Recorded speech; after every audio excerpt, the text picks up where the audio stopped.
Bupati Aceh Tamiang, Murah Budiman, memimpin upacara pemberangkatan dan Yonif bersama ratusan personil TNI dari Batalion Raider Khusus 11 Karma Bakti.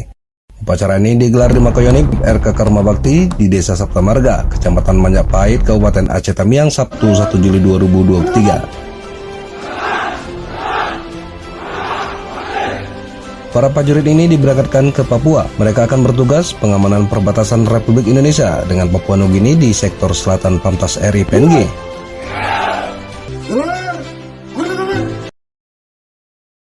Kami atas nama pemerintah Kabupaten Aceh Tamiang mengucapkan selamat bertugas kepada Komandan Batalion Infanteri Raider Khusus 111 Karma Bakti beserta seluruh prajurit dalam penugasan sebagai Satuan Tugas Pengamanan Perbatasan Statis Republik Indonesia Papua Nugini tahun 2023. Kalian adalah wira bangsa yang kami banggakan.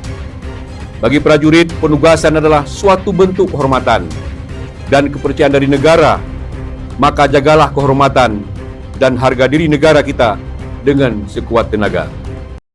Suasana haru terasa saat keluarga anggota melepas keberangkatan pasukan TNI. Direncanakan prajurit TNI ini akan berada di sana selama 12 bulan ke depan.